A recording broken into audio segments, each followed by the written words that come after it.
Hi, in this video I'm going to be reviewing the Rode VideoMic Pro.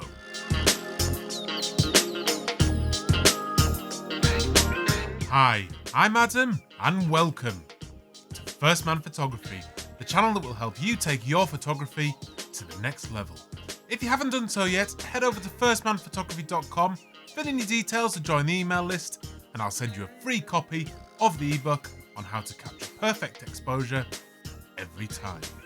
Okay, let's get into this. When you enter the market looking to buy a microphone, it can be a very daunting place. The terminology gets very confusing with talks of dynamics, condensers, cardoids and directionals, and you feel like you're a child walking into the middle of a movie with no frame of reference. If you're looking into this microphone, it's likely that you've already decided that you want to shoot some video using your camera or DSLR, and that you also want to capture great sound. With Rode now being such a respected manufacturer of microphones, it's probably a safe bet that you can go ahead and trust them that this is the right type of microphone to do just that job. And indeed it is, and just for your information, it's a condenser microphone that's also directional, meaning it will just capture the sound that's put in front of it. The Rode VideoMic Pro is specifically designed to work with your camera, and particularly a DSLR or a mirrorless camera that has a hot shoe mount on top.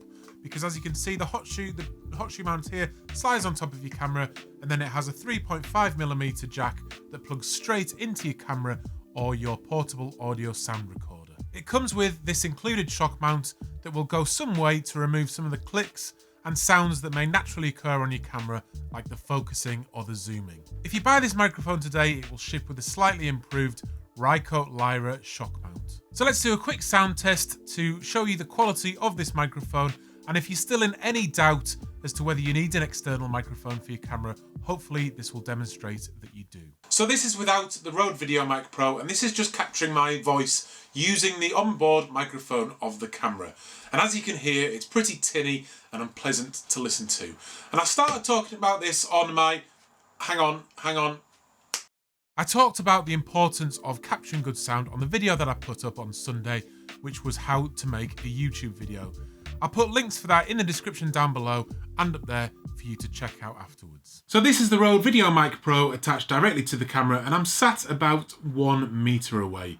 This is a setup I use when I'm shooting my vlogs. I use it for things like weddings and home movies, and it really is a very easy and flexible setup to use this microphone in. On the vast majority of my videos though, I'll record the sound with the Rode VideoMic Pro off the camera, and I do that by using this portable audio recorder. In this case it's a Zoom H4n. This is a brilliant device, by the way, and this is the setup I use to really capture the best audio that I can. Normally I'll have it overhead, but just for this video I'm showing you the setup here so we can see it. This lets me get nice and close to the microphone and really lets me capture the best of my voice and the best quality audio I can get, especially once you put it into the computer and add a little bit of EQ and compression. So let's now have a look around the microphone.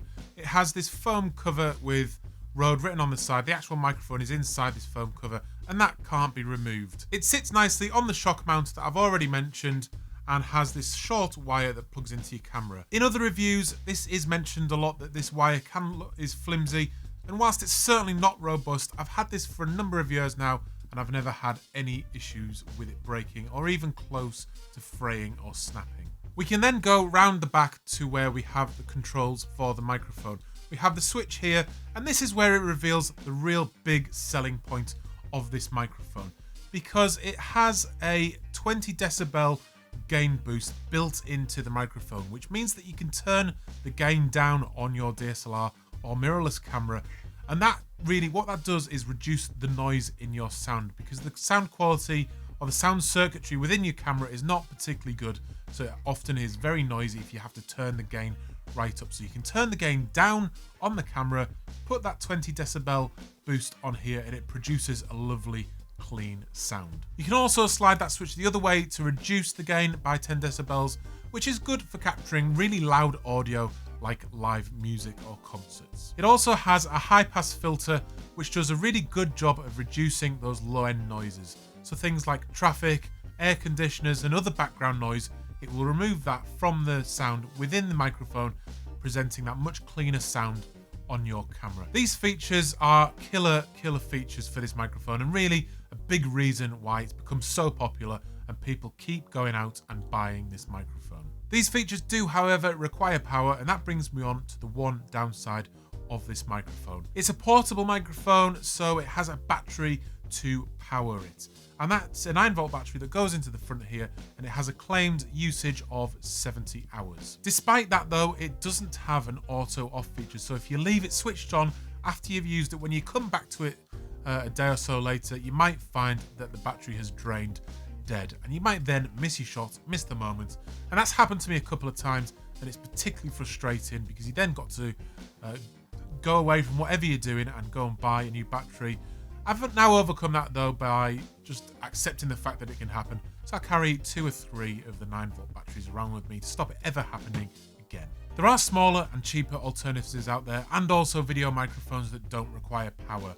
Something like the Rode VideoMic Pro might be something worth looking at if you don't want to have the issues with the battery. There's also something like the Sennheiser MKE400, which is powered but has a claimed usage of 300 hours on just one single AAA battery. So that's another one that you might want to have a look at.